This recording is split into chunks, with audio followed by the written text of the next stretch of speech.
રામ કબીર કાકા, ભજનની શરૂઆત કરો. આ સૌને રામ કબીર. राम रस ऐसा है मेरे भाई, जे कोई पीवे अमर हो. ऊंचा ऊंचा सब कोई चाले, नीचा न चाले कोई. ऊंचा ऊंचा सब कोई चाले, नीचा न चाले कोई. एक बार नीचा जो चाले तो, एक बार नीचा जो चाले तो सबसे ऊंचा ओ ये राम रस ऐसा है मेरे भाई, जे कोई पीवे अमर हो जाए. मीठा मीठा सब कोई पीवे, कड़वा न पीवे कोई. मीठा मीठा सब कोई पीवे, कड़वा न पीवे कोई. एक बार कड़वा जो पीवे तो, एक बार कड़वा जो पीवे तो सबसे मीठा ओ ये राम रस ऐसा है मेरे भाई, जे कोई पीवे अमर हो जाए. ध्रुवे पिया प्रहलाद पिया, और पिया मीराबाई. ध्रुवे पिया प्रहलाद पिया, और पिया मीराबाई. दास कबीर जिए भर भर पिया, दास कबीर जिए भर भर पिया. ऐसा न पीवे कोई राम रस ऐसा है मेरे भाई, जे कोई पीवे अमर हो जाए. राम रस ऐसा है मेरे भाई, जे कोई पीवे अमर हो जाए. राम कबीर सौने. રામ કબીર કાકા, બહુ સુંદર અમે આધ્યાત્મિક વાતાવરણ સર્જી દીધું અને આજનો રવિવારની સવારે તમારા મુખ્યથી સાંભળેલું સુંદર ધૂન બહુ અમને પ્રસન્ન થઈ અને તમારો ઘણો ઘણો આભાર શ્રી રામકવિ ભક્ત સમાજ ઓફ યુએસએ તરફથી. આભાર ને ભાઈ, આપણી ફરજમાં આવે બધું. એ તમારા વડીલોને આ જે વચન છે ને એના થકી જ અમને બધાને પ્રોત્સાહન મળે છે અને પ્રગતિ કરવાનો એક ઝુંબેશ થાય છે. તો થેન્ક યુ. ઓકે, આવતા રહેજો પાછા.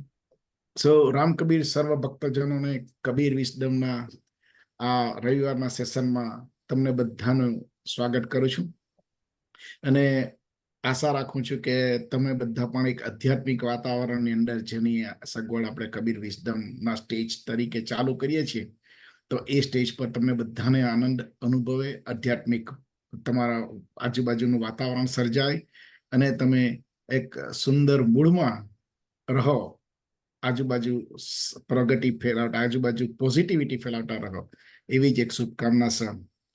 હું હેમંત કુમાર રામભાઈ ભક્ત તમારું ઓળખાણ આપું છું તમને મારી. એનું કારણ શું છે આજે અને મારે આજે કેમ ઓળખાણ આપવી પડી?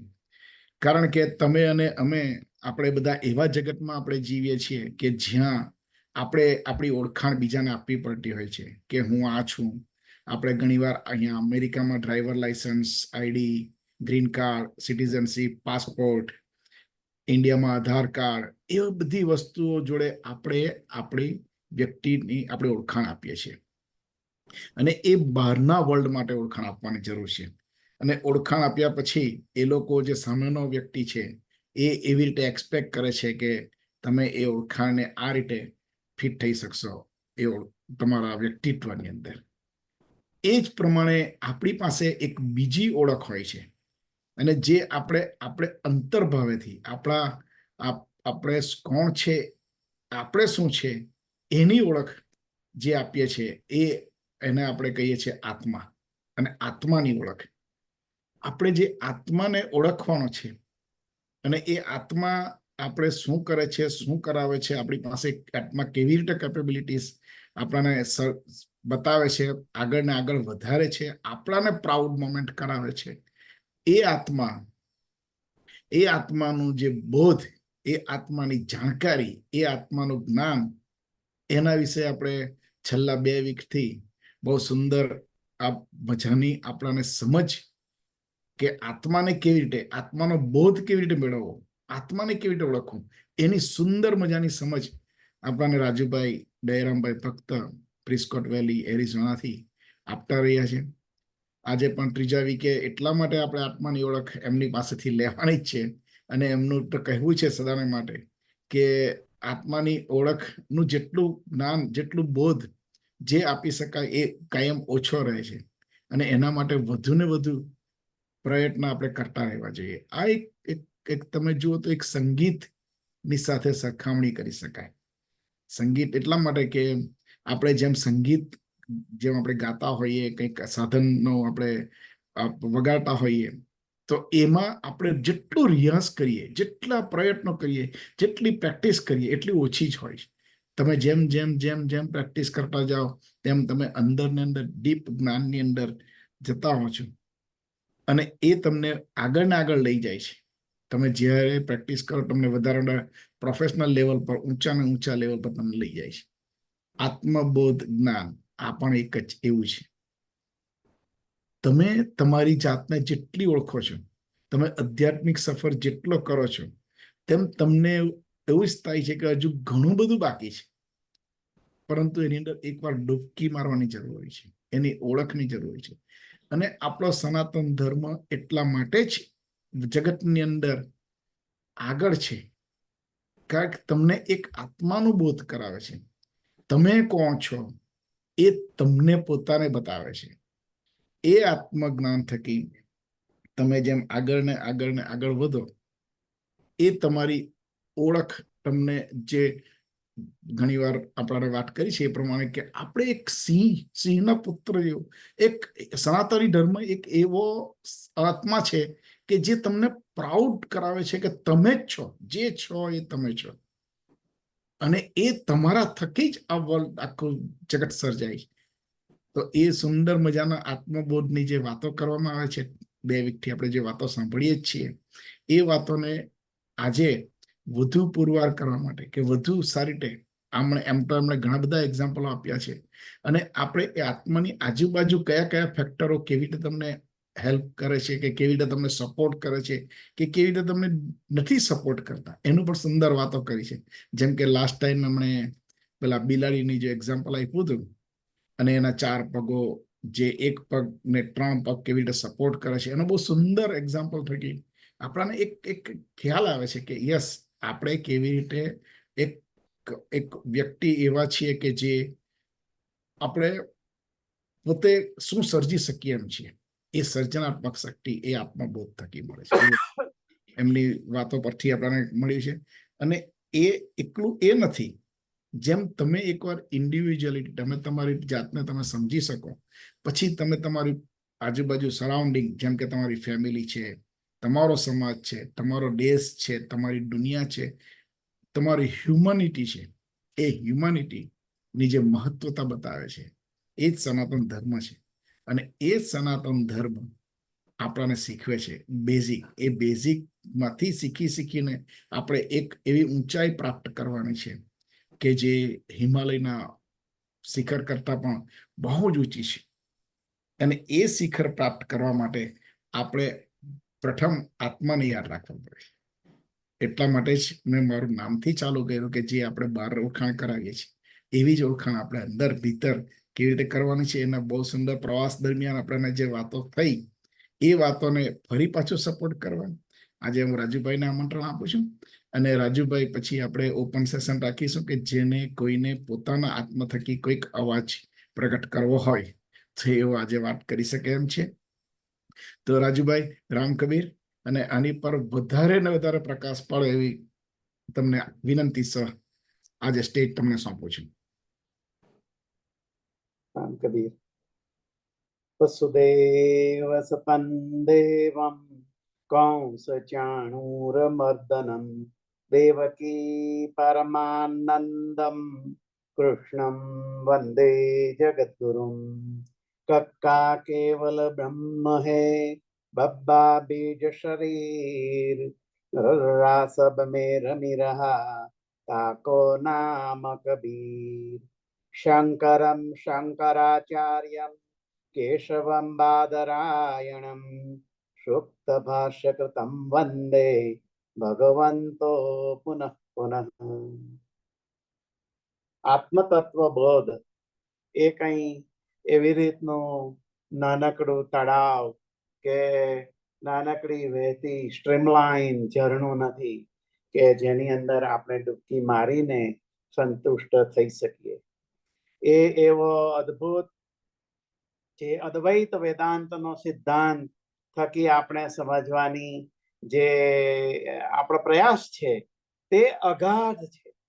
અને એ મહાસાગરોના પણ મહાસાગર જેવું ઊંડાણથી લઈને આપણે આત્મતત્વને સમજી શકીએ તે સુધીનું આ ઊંડું તત્વજ્ઞાન હોઈ શકે છે.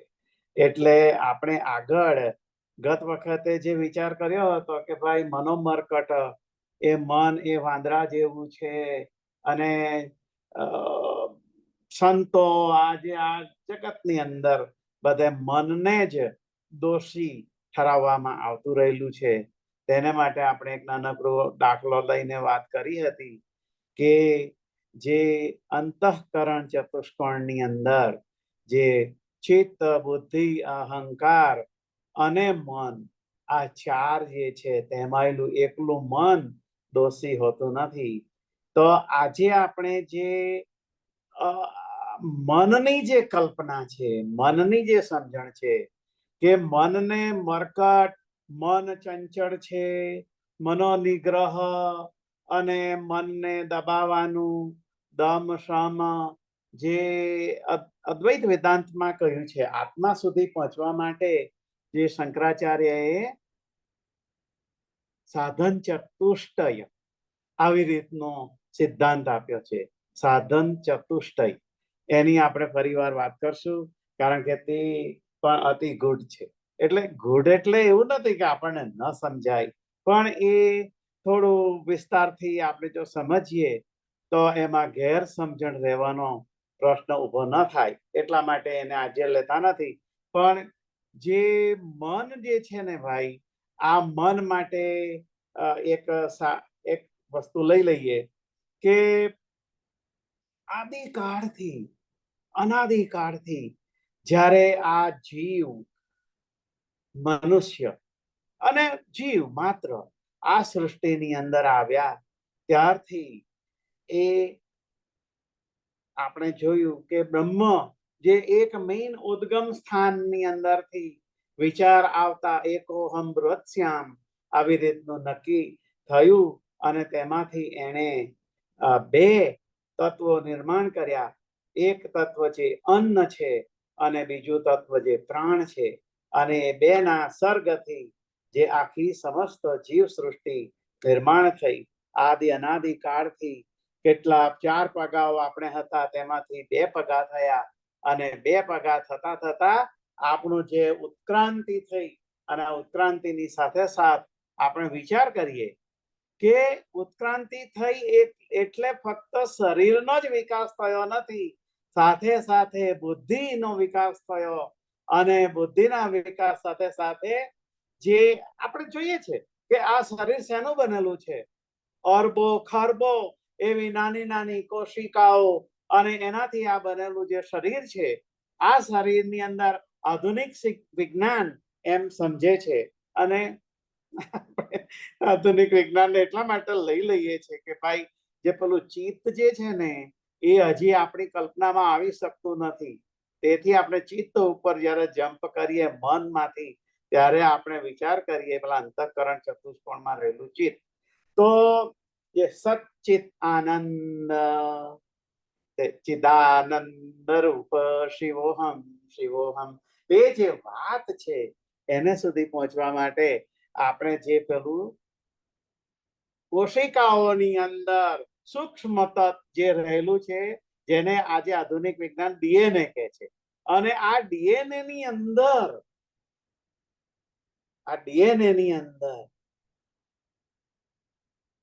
અરબો વર્ષો પહેલાથી જ્યારે જીવ સૃષ્ટિ, આપણે જાણીએ છીએ કે સૌથી પ્રથમ જલીય જીવ ઉત્પત્તિ થઈ, એક કોષીય અમીબા પાક્યું, અને તેમાંથી પછી બહુકોષીય પ્રાણીઓ થતા થતા આપણે જોઈએ છે 4 પગામાંથી 2 પગા થયા, બુદ્ધિનો વિકાસ થયો, વગેરે વગેરે. તો આજે ખરબો કોશિકાઓ છે, દરેક કોશિકાઓની અંદર જે ડીએનએ છે, આ ડીએનએ ની અંદર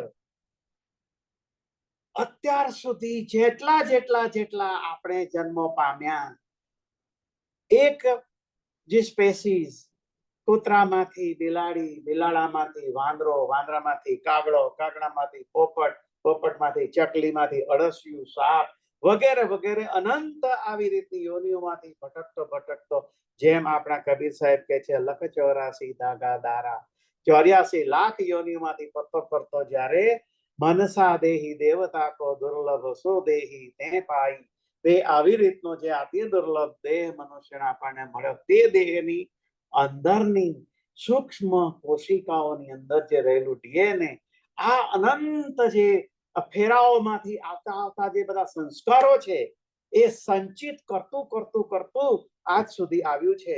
આવું આધુનિક વિજ્ઞાન પણ કહે છે. એ જ ચિત્ત છે ભાઈ.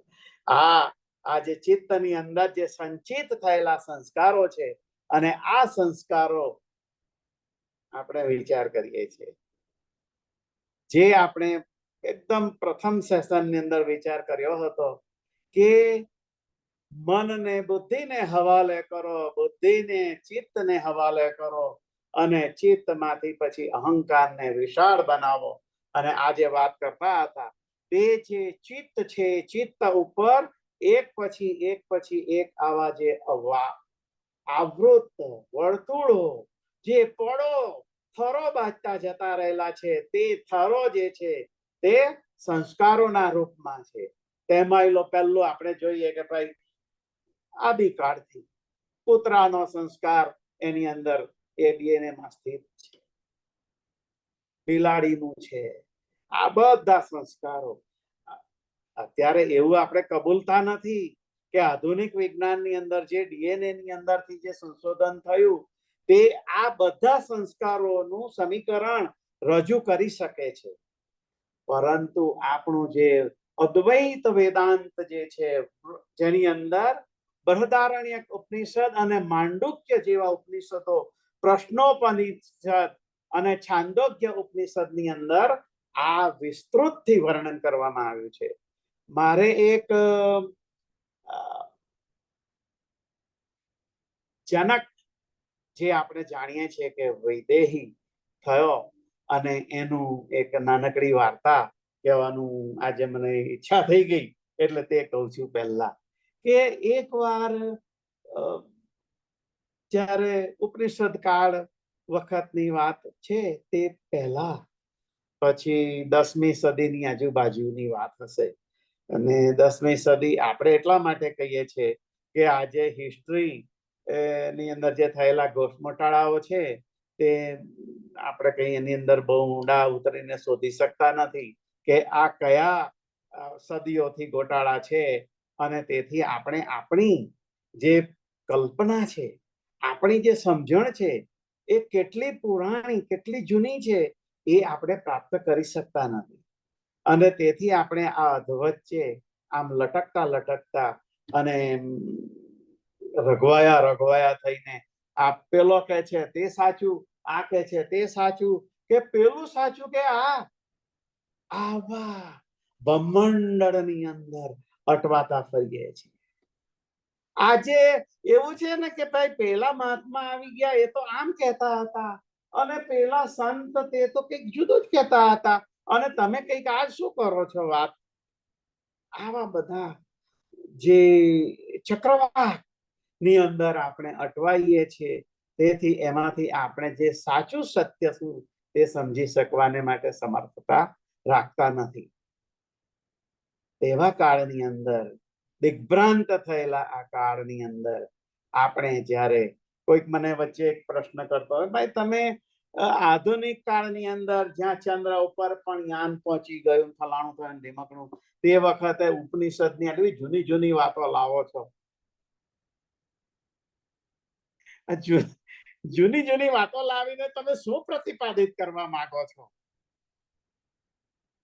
આટલું જ કે જે વાત આજે ચંદ્રયાન ઉપર પહોંચ્યા પછી પણ આપણે સમજી શક્યા નથી, આ બ્રહ્માંડની અંદર અટવાતા રહેલા છીએ. તેવા સંજોગોની અંદર આપણે હું ને ઓળખી શકું. કોઈ આપણે કહીએ છીએ ને કે ભાઈ બે શ્રીખંડ જમ્યા, તો કે હા જમ્યો. કેવો આનંદ થઈ ગયો, શ્રીખંડ જમીને આનંદ થઈ ગયો. મેં શ્રીખંડ ખાધો.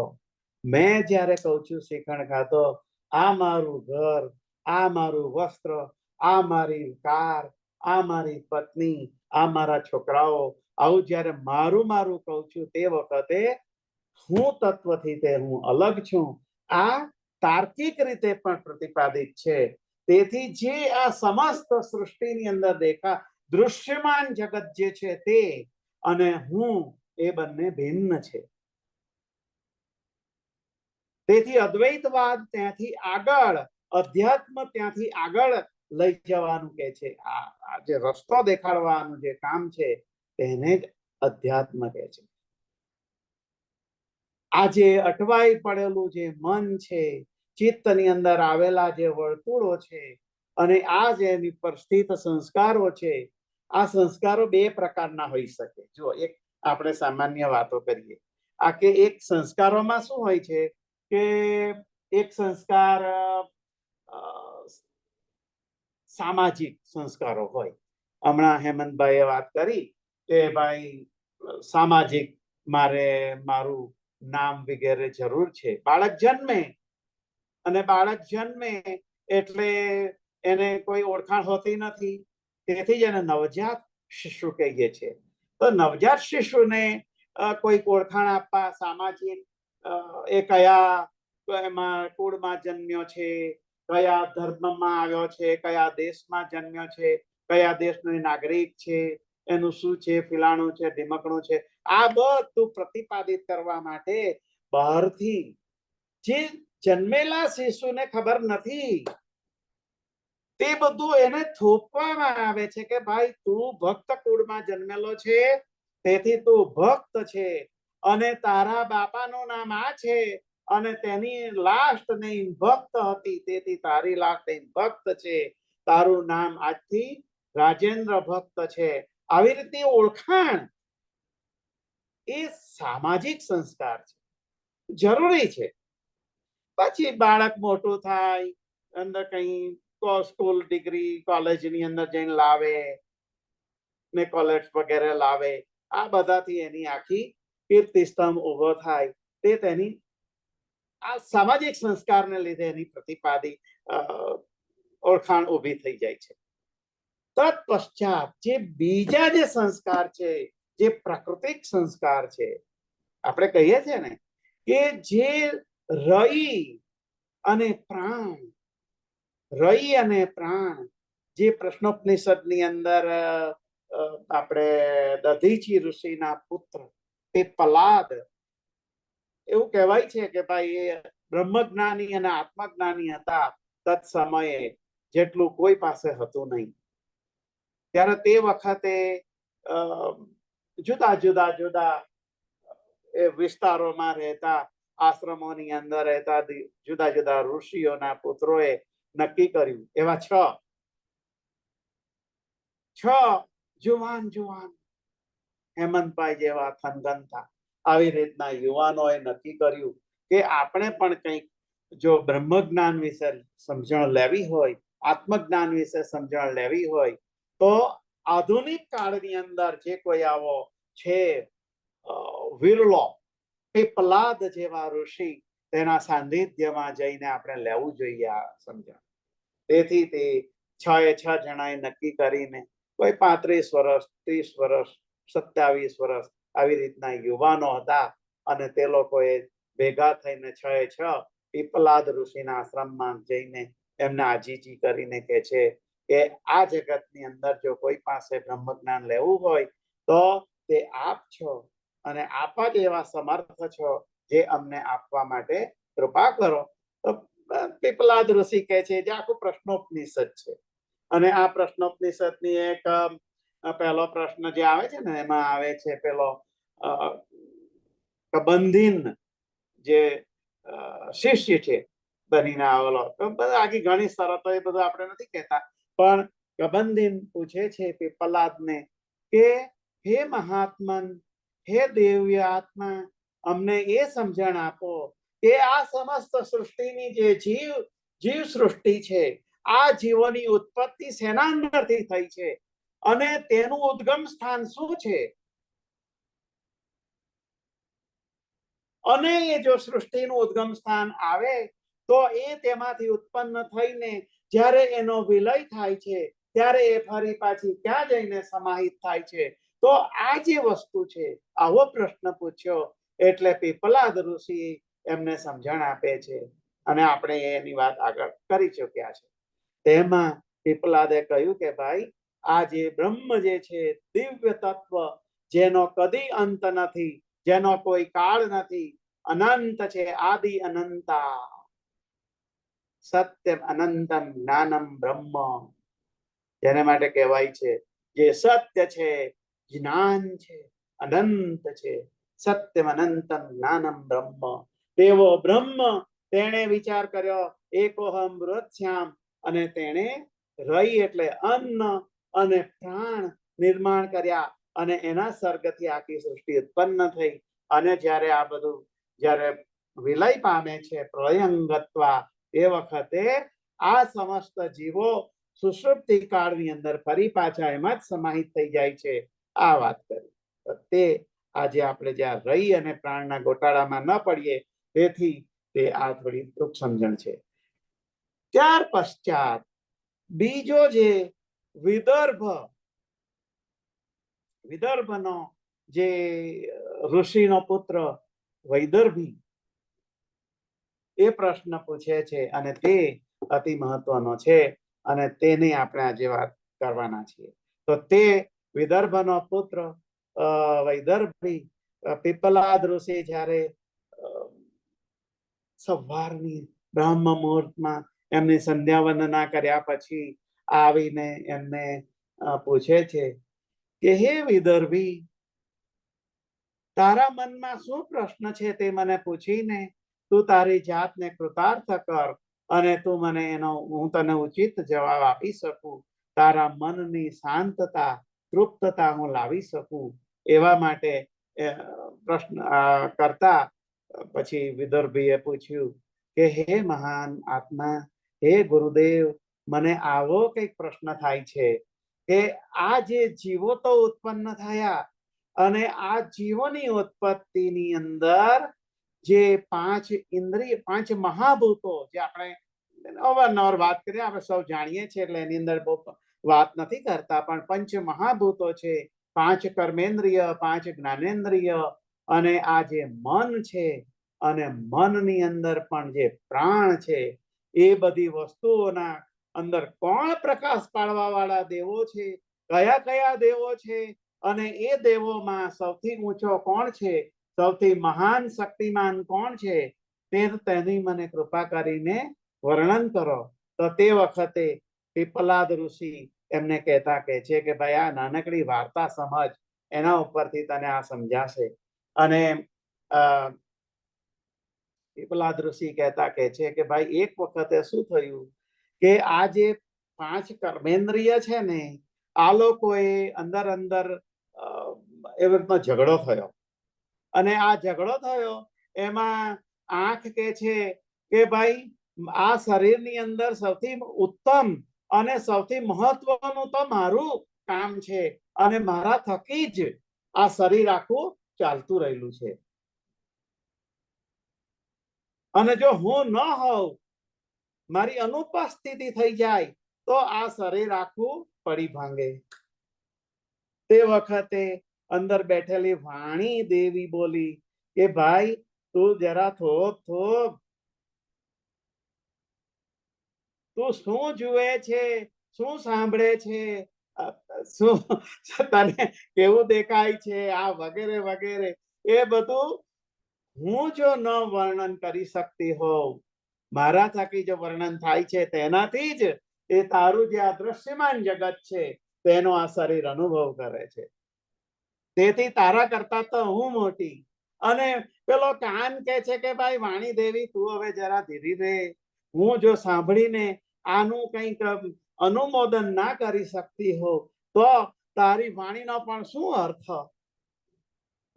આવી રીતનો ઝઘડો ચાલ્યો. અને તે વખતે પછી આગળ મન બોલ્યું કે ભાઈ હવે થોભો તમારા મધમાખી, બીજું રહી ગયું પેલું વાણીનું, અને મધ સ્પર્શનું, સ્પર્શેન્દ્રિય બધું જીવ છે વગેરે. તો મધમાખી ઉડી ઉડીને આવે અને એ અહીંયાથી કરડતી હોય એને ઉડાવવા માટે પ્રયત્નશીલ કરવા વાળું કોણ છે? જે ત્વચા ઇન્દ્રિય છે. અને તે કે છે કે ભાઈ જો તારો સાપના મુખ ઉપર પગ પડે ને તને સાપ ડંખશે તો તું કેવી રીતે બચી શકે? એટલે મારું મહત્વ વધારે છે. આ બધી ઇન્દ્રિયો પોતપોતાના મહત્વની વાત કરતી હતી. મન શાંતિથી બેઠેલું હતું. તે કહેવા માંડ્યું કે ભાઈ થોભો, આ બધું મારી ઈચ્છાથી, મારી ઈચ્છા થકી હું તમને ચલાવું છું. હું એમ કહું છું કે ભાઈ તું આ જો, અને આ જોયા પછી આ કાળા રંગનું છે, આ સારી વસ્તુ છે, આ ખરાબ વસ્તુ છે, એ મારી વિચારની શક્તિ, ઈચ્છા શક્તિથી જ આખું આ તમે બધી ઇન્દ્રિયો કામ કરો છો. આવા ઝઘડો ચાલ્યો. અને ઝઘડો ચાલ્યો એટલે પછી નક્કી થયું કે ભાઈ પંચાયતમાં લઈ જાઓ ભાઈ આ ઝઘડો. એમ તો કઈ આ ઝઘડાનું કઈ નિરાકરણ આવે એવું નથી. તેથી પંચાયતમાં લઈ ગયા અને પ્રાણદેવ ની સભામાં, પંચાયતની સભામાં લઈ ગયા. અને પ્રાણે બધાની વાતો સાંભળી અને ત્યાં પાછી વાણી પાછી ઊભી થઈ. કારણ કે એનું વર્ચસ્વ એ છોડે નહીં. દરેક જેમ સમાજમાં પણ છોડતા નથી આપણે, એવી રીતનું અહમને આધારે ચાલતું રહેલું આ બધું. વાણી ઊભી થઈ અને કીધું કે ભાઈ જુઓ, હું 1 વર્ષ માટે અહીંયાથી વિદાય લઉં છું આ શરીરમાંથી. જુઓ પછી તમારી શું દશા. અને આ દશા તમે જોઈ લો કે મારું કેટલું આના અંદર મહત્વ છે, મારું કેટલું વર્ચસ્વ છે. આ મારી અનુપસ્થિતિમાં તમને સમજાશે. એમ કરીને વાણી વર્ષ માટે નીકળી ગઈ. થોડો વખત થયો, 2-4 દાડા મથાવ્યું હશે આમ તેમ આંખને, કાનને, જીભને વગેરે. મનને પણ થોડી તકલીફ પડી હશે. પણ પછી મોકબધીર પહેરા લોકો, મંગાલ લોકો જેમ ચલવી લે છે, આમ આખું વર્ષ સુધી ચાલ્યું. એટલે પેલી વાણી દેવી ફરી પાછી આવી પ્રાણદેવની સભામાં અને કીધું કે ભાઈ જુઓ, હવે તો તમે બધા મારું વર્ચસ્વની ખરેખર એમ કે પેલું એ કરી લીધું હશે કે મારું કેવું મહત્વ હતું. જોયું ને તમે બધાએ હવે સમજ્યા ને કે મારા વગર તમે કેવી રીતે બધી ગોળમથલમાં પડી ગયા. તો પછી કાન કે છે કે ભાઈ હવે રવા દે, 2-3 દિવસ અમને મથાવ્યું, બાકી તો આખું વરસ અને અમે હવે ચલવી લીધું છે કે આ કેવી રીતે બધું ચાલે. એટલે અમને કઈ તારી કઈ અનુપસ્થિતિ, તારી ગેરહાજરીની અમને કઈ ખોટ નડી નથી. અને આ પ્રશ્નોપનિષદમાં આવે છે કે આ નાનકડી વાર્તાને આપણે ફક્ત વાર્તાના રૂપમાં ન લેતા એનો જે જે મોરલ છે તે સમજીએ તો એનું મહત્વ ઘણું છે. એટલે પછી આગળ જતા મન કે છે કે ભાઈ જો આ બધું બરાબર છે અને આ તારા વગર પણ બધું ચાલી ગયું. પછી છેલ્લે પ્રાણે નિર્ણય આપતા કીધું કે ભાઈ જુઓ, આ બધું જે સઘળું છે, આ સઘળું મારા અસ્તિત્વથી સંભવિત છે. અને જો હું ન હોઉં, જો હું 2 કલાક માટે દૂર થઈ જાઉં શરીરથી, તો તમે બધી 5 ઇન્દ્રિય, કર્મેન્દ્રિય, 5 જ્ઞાનેન્દ્રિય શું કરો છો, આનો જરા અનુભવ લઈ લઈએ. એટલે પ્રાણે 2 કલાક માટે વિદાય લીધી. આંખની સામે સુંદર મજાના પુષ્પો હતા, દ્રશ્યમાન થતા નથી. કાનની સામે શબ્દ હતો, પણ તે એને કરી શકતો નથી. જીભની સામે સુંદર મજાના ભજીયા હતા, પણ એને કોઈ સ્વાદ મળ્યો નહીં. અને છેલ્લે એ લોકોએ વિચાર કર્યો કે ભાઈ અતિ મહત્વનો જે આનું મહત્વ જે છે તે પ્રાણનું છે. જે આપણે ગયા વખતે વિચાર કરતા હતા કે જે શરીર જે છે, જે 7 શરીરોમાં આવેલું, જે અન્નમય કોષથી બનેલું ફક્ત શરીર એ સ્થૂળ શરીર છે, પણ એનાથી ઉપરનું જે પ્રાણ શરીર છે, આ પ્રાણ શરીરનું કંઈક મહત્વ જે છે એ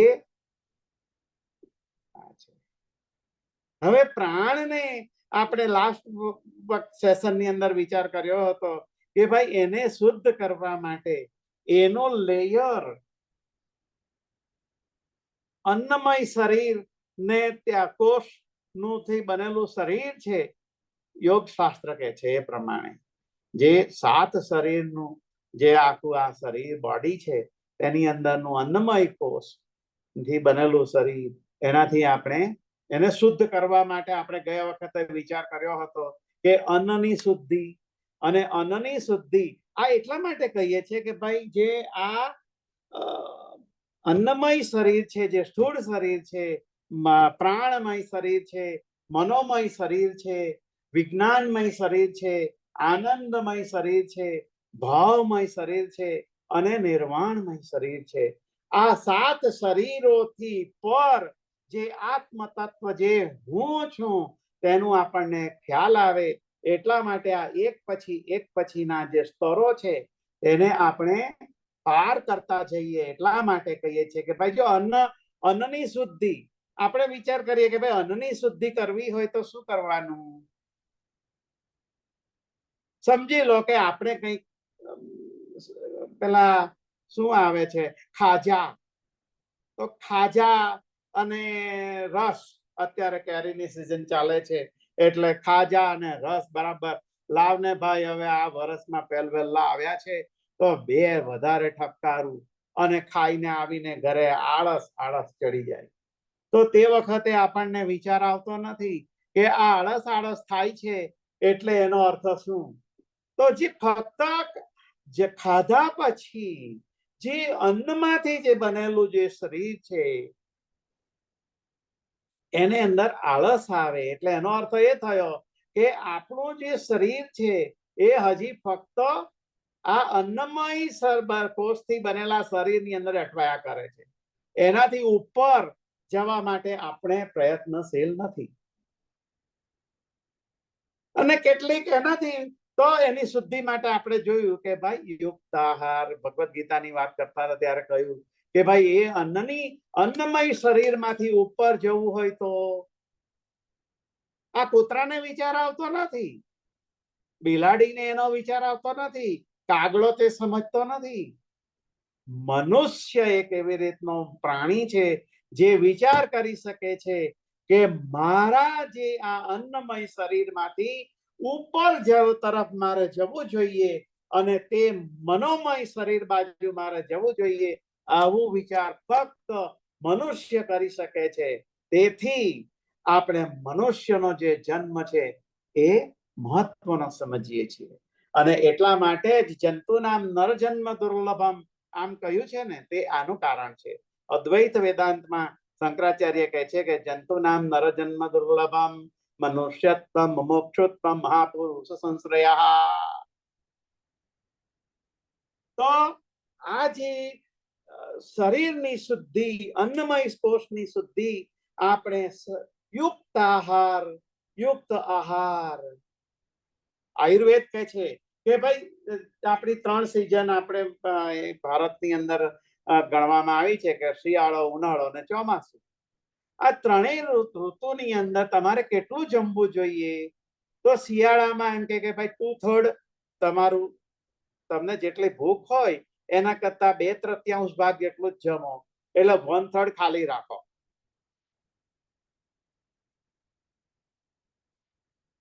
ઉનાળામાં અડધું જમો, અડધું ખાલી. અને ચોમાસામાં 1/3 જમો, 2/3 ખાલી. તો તમારું શરીર સ્વસ્થ રહે છે. દરેક ઠેકાણે આપણે થોડું થોડું થોડું ખાલી રાખીએ, ભર પેટ. લો ભાઈ એમ કે આજે તો ભજીયા બહુ સ્વાદિષ્ટ છે, આવા દો ભાઈ બીજી એક ડીશ. આવી રીતે ઠપકારીએ ન જતા આનાથી યુક્ત આહાર કરીને આપણે શરીરમય કોષની અંદરથી ઉપર જઈ શકીએ, અન્નમય કોષથી ઉપર જઈ શકીએ. અને આપણે લાસ્ટ ટાઈમ વાત કરી હતી કે આ જે અન્નમય કોષથી બનેલા શરીરથી ઉપર અતિ સૂક્ષ્મ અને વિરાટ જે છે તે મનોમય શરીર છે. અને આ મનોમય કોષનું જે શરીર છે તે સૂક્ષ્મ છે અન્નમય શરીર કરતા. હવે આ મનોમય શરીરની અંદર જ્યારે શું કરવાથી આપણે એ મનની અંદર શુદ્ધિ લાવી શકીએ? તો મનની શુદ્ધિ માટે એક સામાન્ય વિચાર છે. અને તે આપણે વિચાર, અને એક ભાઈ પ્રશ્ન પહેલા દાડે જ પૂછતો હતા, અને ત્યારે કઈ કે એવું અદ્વૈત વેદાંતની વાત યાદ આવી ગઈ એટલે કહું છું કે મનની અંદર શું છે કે બધા ચિત્ર વિચિત્ર બધી ઈચ્છાઓ, વાસનાઓ વગેરે ચાલતું રહે છે. તો એને હું કેવી રીતે દૂર કરું? તો મેં કીધું કે ભાઈ ઈચ્છાઓ હોવી, વાસનાઓ હોવી એ જરૂરી છે. ઉત્ક્રાંતિ થતા થતા થતા જ્યારે માણસ 2 પગો થયો અને તે વખતે કોઈકના ઘરે બાળક જન્મે અને આપણે નક્કી કરીએ કે ભાઈ પેલા જે પ્રાકૃતિક સંસ્કારો છે, કામ, ક્રોધ, લોભ, મદ, મોહ, મત્સર, અસૂયા, સામાજિક સંસ્કારો તો આપણે નક્કી જ કરી કાઢીએ છીએ કે ભાઈ એ તો જરૂરી છે. પણ જે પ્રાકૃતિક સંસ્કાર છે, કામ છે, ક્રોધ છે, લોભ છે, મદ, મત્સર, અસૂયા, આ બધું આપણે એનાથી આપણા બાળકને એના જીવનમાંથી આ બધું કાઢી નાખીએ. આવી રીતે એનો ઉછેર થઈ શકે ખરો? વિચાર કરો. મારી દ્રષ્ટિએ કહું છું, અને અદ્વૈત વેદાંતની અંદર આનું ઊંડાણમાં ડિસ્કશન કરવામાં આવ્યું છે. તેના આધારે કહું, જો બાળકના જીવનમાંથી જો કામ, ક્રોધ, લોભ, મદ, મોહ, મત્સર, અસૂયા બધું કાઢી નાખીને એને ઉછેરવામાં આવે તો ફક્ત માટીના ગણપતિ જેવી જ એની આખી જિંદગી બની જતી હોય છે. માટીના ગણપતિ એના જીવનમાંથી માનો કે કહો કે ક્રોધ કાઢી નાખો, તો ક્રોધ કાઢી નાખવાથી શું માણસનો વિકાસ છે? ક્રોધની જરૂર છે. પ્રકૃતિ એટલી બધી ખરાબ છે, એટલી બધી દુષ્ટ છે કે જે નવજાત શિશુ આ દરેક જીવોની અંદર આ બધી કામ વાસના, લોભ છે, મદ છે, મત્સર છે, એ એની જરૂરિયાત નથી અને છતાં એની સાથે ઠોપીને આપી દીધી કે લે ભાઈ આ ગંદી ગંદી વસ્તુઓ પણ તું લઈને જન્મ. આ પ્રકૃતિ આપણા વિકાસ માટે આપણને આ બધું આપતી હોય છે. તો આપણે એને શુદ્ધ કરવાનું હોય. તો માનો કે લોભ છે, ક્રોધ, પહેલી વસ્તુ લઈ લઈએ કે ક્રોધ. તો ક્રોધને આપણે કેવી રીતે સમજી શકીએ? એની શું જરૂર છે? માનો કે ક્રોધ જ ના હોય તો જીવનમાંથી ક્રોધને બાકાત કરી દો. એની શું નેસેસિટી છે? શા માટે ક્રોધ માણસને પ્રકૃતિએ આપ્યો? તેની આપણે જો વિચાર કરીએ માનો કે રામને ક્રોધ જ ના આવ્યો હોત તો શું થયું હોત? કૃષ્ણએ ક્રોધ ન કર્યો હોત તો, ભગવાન મહાવીરને ક્રોધ ન આવ્યો હોત તો, ભગવાન બુદ્ધને ક્રોધ ન હોત તો, મોહમ્મદ પૈગંબરને ક્રોધ ન થયો હોત તો, ક્રોધ કઈ જગ્યાએ કેવી રીતે કરવાનો છે એનું સબ્લિમેશન થવું જોઈએ. ક્રોધ ખોટો નથી, તેવી જ રીતે કામ વાસના ખોટી નથી, ઈર્ષ્યા ખોટી નથી. એને શુદ્ધ કરવાનું, અને એ શુદ્ધ કરવા માટે શું કરવાનું? સમજ ઊભી થવી જોઈએ. અને જો સમજ આવે તો સમજમાંથી જે શક્તિ ઉત્પન્ન થાય, તે શક્તિ શેમાંથી આવે? એ જે મનની અંદર કામના વિચારો છે, ક્રોધના વિચારો છે, મત્સરના વિચારો છે, અસૂયા છે, કામ ક્રોધ લોભ મદ મોહ મત્સર અસૂયા, જે સગળી વિસંગતિઓ છે, તેના જે આવતા વિચારો છે, તેને શુદ્ધ કરવા માટે સમજણ ઊભી થવી જોઈએ. અને સમજણ શેમાંથી આવે? જેનાથી શક્તિ મળે. તે શક્તિ શેની છે? તે શક્તિ છે ધ્યાન. અને ધ્યાન એટલે પેલો આમ પગ પર પગ ચડાવીને આંખ બંધ કરીને આમ હાથ જોડીને કઈક બેસી જતો હોય છે, આ ધ્યાનની વાત કરવામાં આવતી નથી. આ ધ્યાન એટલે જે વિચાર, અને એકવાર શિબિર હતી, બહુ વર્ષો પહેલાની વાત છે, તો શિબિરની અંદર મને પૂછવામાં આવ્યું હતું, અને ત્યારે વાત થઈ હતી કે ભાઈ તમે આ સૃષ્ટિ તરફ કઈ રીતે જુઓ છો? અને આ સૃષ્ટિ ઉપર જોયા પછી માનો કે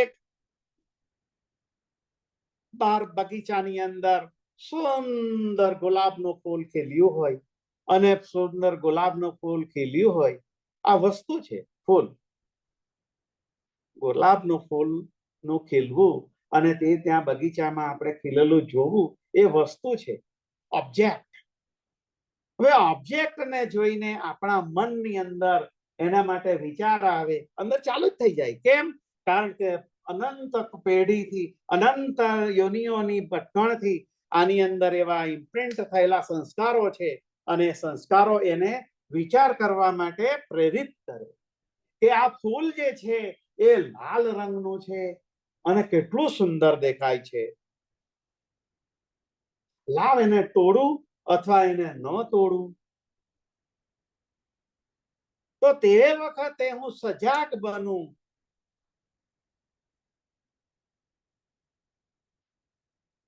કે એ જે ફૂલ સુંદર છે, તોડવાના વિચારો સુધી માણસ પહોંચી જાય છે, તે ત્યાં સુધી આવતા આવતા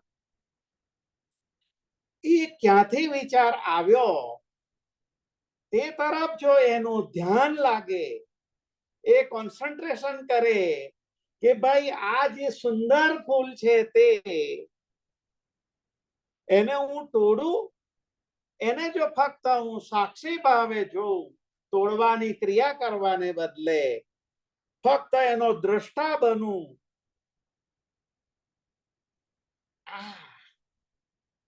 આનાથી જે સુંદર ફૂલ જોઈને ઉદ્ભવેલી કામના છે, તે કામનાને હું સબ્લિમેશન કરી શકું.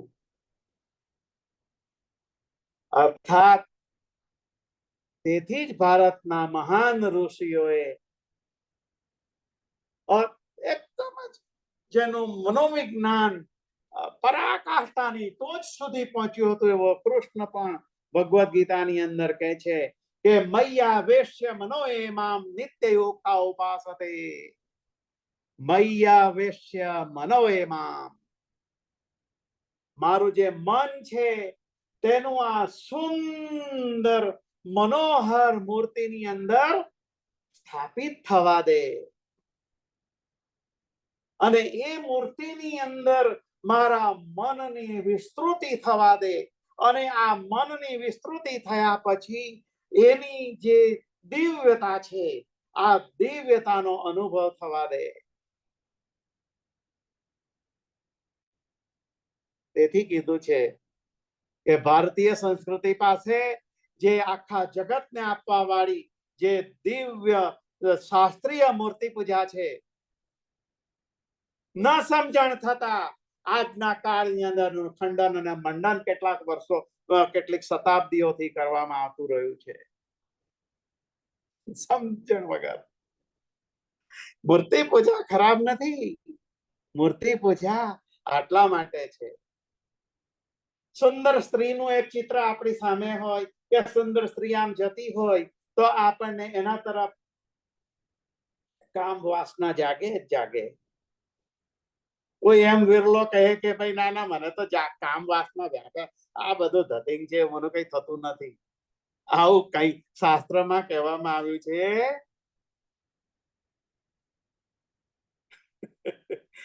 પુષ્પં દ્રષ્ટ્વા ફલં દ્રષ્ટ્વા દૃષ્ટ્વા સ્ત્રીણાંચ યૌવનમ ત્રીણી રત્નાની દ્રષ્ટવૈવમ કસ્ય નો ચલતે મનઃ. ત્રીણી રત્ના, રત્નની ખાણ જેવી પુષ્પં દ્રષ્ટ્વા, સુંદર ફૂલ, ફલં દૃષ્ટ્વા, દ્રષ્ટ્વા સ્ત્રીણાંચ યૌવનમ ત્રીણી રત્નાની દ્રષ્ટવૈવમ કસ્ય નો ચલતે મનઃ. અન્યથા ભીષ્મગાંગેય, અન્યથા આંજનેય હનુમાન. આ બે સિવાય કોઈ એવી ડંફાસ મારે કે ના ના ના ના અમે તો આ કામ વાસનાને જીતી ગયા, બકવાસ. આગળની વખતે વિચાર કરશું, કારણ કે હવે પછી આ વિચાર છે ને ભાઈ એ ઘણો લાંબા છે અને આપણે હંમેશા સમય મળે એના ઉપર આગળ અહીંયા જે વિચાર કર્યો તેનાથી આગળ આપણે વિચાર કરવા માટે ઉદ્યુક્ત થઈશું. સર્વેત્ર સુખિનઃ સંતુ, સર્વે સંતુ નિરામયઃ, સર્વે ભદ્રાણિ પશ્યન્તુ, મા કશ્ચિદ દુઃખમાપ્નુયાત. રામ કોઈ રાજુભાઈ, બહુ સુંદર રીતે તમે આજનું સેશનમાં થોડું સમજાયું અને જે પ્રકાશ પડ્યો એનો સોફાર આપણે જોઈએ તો તમે જે ડીએનએ ની આજે જે વાતો કરીએ છીએ આપણે બધા, એ ડીએનએ નું બહુ સુંદર રીતે તમે એક સમાન એક્ઝામ્પલ આપીને તમે સમજાયું કે આપણા જે સંસ્કારો છે એ સંસ્કારો પણ કેવી રીતે એનો સપોર્ટ કરે, એનો અફેક્ટ કરે છે અને એના થકી આપણે આપણા આત્મબોધ કેવી રીતે મેળવી શકીએ. પીપલા ડોસીમાં એક સુંદર એક્ઝામ્પલ, મન, આપણું મન અને બુદ્ધિ અને જે એનો જે પ્રોગ્રેસ છે એ પ્રોગ્રેસની પણ સુંદર વાતો થયા છે.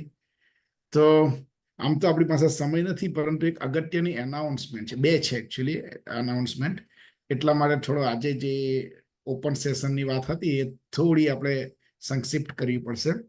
તો પ્રથમ તો આપણે જે વાતો કરી છે એ ઓપન સેશન આજે એટલા માટે બંધ કરવામાં આવે છે કારણ કે આપણે બે એનાઉન્સમેન્ટ છે જેના માટે સમય કદાચ વધારે જોઈશે આપણે, એટલા માટે. સો થેન્ક યુ રાજુભાઈ, તમારો ઘણો ઘણો આભાર અને આપણે નેક્સ્ટ ટાઈમ એ ઓપન સેશન લઈશું. હવે આજનું પ્રથમ એનાઉન્સમેન્ટ કે જેમ આપણે આત્મા થકી જેમ આપણે પ્રાઉડ મોમેન્ટ, આપણે પ્રાઉડ આપણી જાતને સ્વીકારીએ છીએ, એ જ પ્રમાણે આપણે આપણા સમાજને પણ સ્વીકારીએ. આપણા સમાજ એટલા માટે સારો છે, આમ તો ઘણા ઘણા કારણો છે, પરંતુ આપણે આપણા સમાજની અંદર જ આપણે પોતે જ પોતાની જાતે આપણે સ્ટેપ્સ ફોરવર્ડ થઈને આપણે વિવિધ પ્રોગ્રામો કરીએ છીએ. જેમાંનો one of the programme is Kabir wisdom. Kabir wisdom આપણે એવરી સન્ડે સાથે મળીને સાથે જ આપણે ચર્ચા વિચારણાઓ કરીએ છીએ. એક સુંદર પ્રયાસ છે. બીજો પ્રયાસ એની અંદર આપણે જોઈએ તો કબીર વિઝડમની જેવા ઘણા બધા ભજનના સેશનો ચાલે છે, વિચારો ચાલે છે આપણે. તો એવો જ એક બાળકોની અંદર સંસ્કાર પીરસતો એક સુંદર મજાનો પ્રયત્ન કરવામાં આવે છે, જે ઘણા વર્ષોથી આપણા જ ભક્ત વોલન્ટિયરો, ભક્ત બાળકોનામાં સંસ્કાર સિંચન થાય, અને એકબીજા અને આપણે છોકરાઓને અને આપણી જે આવતી પેઢીને આપણે જે સજ્જ કરવા માંગીએ છીએ એ સજ્જતા આપણે સર્જી શકીએ એ માટેનો એક સુંદર પ્રયાસ છે. એને આપણે બાલ વિકાસ કેન્દ્ર કહીએ છીએ. એ બાલ વિકાસ કેન્દ્ર અને એ બાલ વિકાસની અંદર જે આપણે આપણામાંથી જે ગુરુઓ તૈયાર થયા છે એ આપણા બાળકોને શીખવે છે કે આપણું સંસ્કાર શું છે. એ સંસ્કાર સિંચનની એવરી સેટરડે આપણે 12 o'clock પેસિફિક ટાઈમ 1 hour માટે 12 to 1 એટલે કે જે આપણે કરીએ છીએ એ પ્રસંગો આપણે એ પ્રયાસો ચાલતા રહે છે. એ ક્લાસ હોય છે જેની અંદર આગળ પણ આપણે ઘણીવાર વાતો કરી છે એના વિશે. પરંતુ આફ્ટર અ લોંગ ટાઈમ આપણી સાથે આવતા વીકે આવતા સેશનમાં એ લોકો જોડાવાના છે. ત્યાં બાળકો પણ આવશે કે જે લોકોએ એ બાલ સંસ્કાર કેન્દ્રની અંદર અભ્યાસ કર્યો છે. એ લોકોને શું મળ્યું છે એ આપણને બતાવશે. એની આગળ આપણને એની અંદર જે વોલન્ટિયર જે ભેગા થઈને આપણી જોડે વાતો કરે છે એ લોકો શીખવે છે. એ શું શીખવે છે, એ લોકોનો ગોલ શું છે, એ લોકો કેવી રીતે હજી પણ વધારે ને વધારે બાળકોને કેવી રીતે એ લોકો ઇન્વોલ્વ કરે છે એ પ્રોગ્રામની અંદર, એના વિશે બહુ સુંદર સમજ આપશે. અને તમને બધાને આગ્રહ છે, વિનંતી છે કે હું એકદમ તમને કે રિક્વેસ્ટ એવું હૃદયપૂર્વક એક રિક્વેસ્ટ કરવા માંગુ છું કે આપણે ભક્ત છીએ, આપણે આપણા સંસ્કારો થકી આપણે જે પ્રગતિ કરી છે, આપણે જે સફળતા મેળવી છે, એ સફળતા કદાચ પ્રગતિ અને પ્રગતિ થકી મળતી ને મળતી રહે એ માટેના જે સંસ્કારના પ્રયાસો છે અને જેનો આવતા વીકે આપણે ડેમોન્સ્ટ્રેશન કરવાના છે એ માટે તમે બધા જ ભેગા થજો. તમે તમારા બાળકોને પણ લાવજો કે જેથી એ લોકો પણ બીજા બાળકો શું શીખે છે એના વિશે જાણી શકે. અને આપણે એટલીસ્ટ આપણે ભક્તો તરીકે આપણે એટલું તો કરી જ શકીએ એવું મને લાગે છે. આમાં કોઈ જાતનો કોઈ પૈસાનું ઇન્વોલ્વમેન્ટ નથી જેથી આપણને કોઈ બીજી તકલીફો પડે. માત્ર ને માત્ર આપણો ઉદ્દેશ્ય એક સાફ છે, એક આપણે પ્રસ્તુત કરી શકીએ. બીજું એનાઉન્સમેન્ટ છે કે જે આપણે આગળ પણ વાતો ઘણી વાર કરી છે એના વિશે કે આપણે સમાજ થકી કેટલા વર્ષોથી પૂર્વજોએ જે દ્રષ્ટિ અપનાવી કે આપણે એક સમાજ એક રહેવો હોય તો એક જાતનું આપણું માસિક એક ન્યૂઝ લેટર જેવું બહાર પડવું જોઈએ, જે આપણે પહેલા ચાલતું જ હતું, 45 વર્ષથી ચાલતું આવ્યું છે. એ છે કબીરવાણી. અને કબીરવાણી આપણા ભક્ત સમાજને આજ સુધી એક ટાંટડે બાંધી રાખ્યા છે. તો એ કબીરવાણીમાં ઘણા બધાના પ્રશ્ન હતા, ઘણા બધાને જાણવાની જિજ્ઞાસા હતી કે કેવી રીતે પાછું એકવાર જો અમને સમજાવવામાં આવે તો અતિ પ્રિય રહે, અતિ આનંદથી અમે સમજી શકીએ અને એનો લાભ હવે જે ડિજિટલ કબીરવાણી થઈ છે એના થકી અમે ઉપાડી શકીએ. તો એના માટે આપણી સાથે આજે રીટાબેન છે. તો રીટાબેનને હું આમંત્રણ આપું છું કે રીટાબેન, રામ કબીર, અને તમે આના વિશે થોડો વધારે પ્રકાશ પાડો. સૌને રામ કબીર હમીનભાઈ, થેન્ક યુ. વિશ્વવ્યાપી ભક્ત સમાજનું આપણું એકમાત્ર સામાયિક કબીરવાણી આપણે 50 વર્ષથી ચાલી રહ્યું છે. 50 વર્ષ હવે પૂર્ણ થશે કબીરવાણીના. અને આ સામાયિકને ડાઉનલોડ કરવા માટે હું વિશ્વવ્યાપી ભક્ત સમાજને વિનંતી કરું છું. અને જો સ્ક્રીન શેર કરી શકાતી હોય તો જીતુભાઈ પાસે જો ડાઉનલોડનું પેજ હતું તે. iOS ફોન માટે આપણે એપ સ્ટોરમાં જઈને રામ કબીર ભારત ડાઉનલોડ કરવાનું છે. iOS ફોન્સ એટલે કે આઈફોન માટે એપ સ્ટોરમાં જઈ આપણે Ram Kabir Bharat lower case small letters type કરવાનું છે. એ આપણે ટાઈપ કરીએ પછી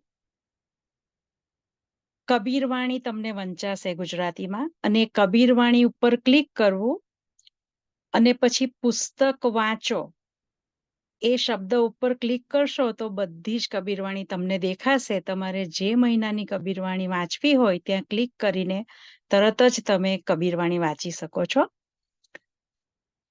અને એન્ડ્રોઈડ પર પ્લે સ્ટોરમાં જઈને રામ કબીર ભારત ટાઈપ કરવાનું છે અને iOSમાં એપ સ્ટોરમાં જઈને રામ કબીર ભારત ટાઈપ કરવાનું છે. આ સ્ક્રીન પર દેખાય છે એ પ્રમાણે 38 પાનાનું આપણું આ સામાયિક આપણે વાંચી શકીએ. સૌ યુવાનોને વિનંતી કે વડીલોને મૌખિક રીતે સમજાવશો કે હવે કબીરવાણી આપણે અહીં વાંચવાની છે, કારણ કે ઘણા બધા વડીલો મને કોન્ટેક્ટ કરે છે કે કબીરવાણી આવતી નથી, તો એમને થોડું સમજણ પાડીને આઈપેડ પર અથવા તો કમ્પ્યુટર પર ડાઉનલોડ કરી આપશો, જેથી મહિનામાં આ લોકો આટલા પાના વાંચીને એમની કબીરવાણીને માણી શકે, કબીરજીની આત્મસમજ સમજી શકે અને કબીરવાણીને જીવી શકે અને સમજી શકે.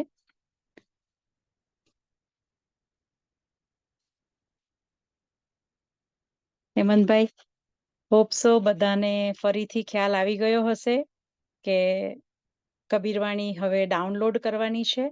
અને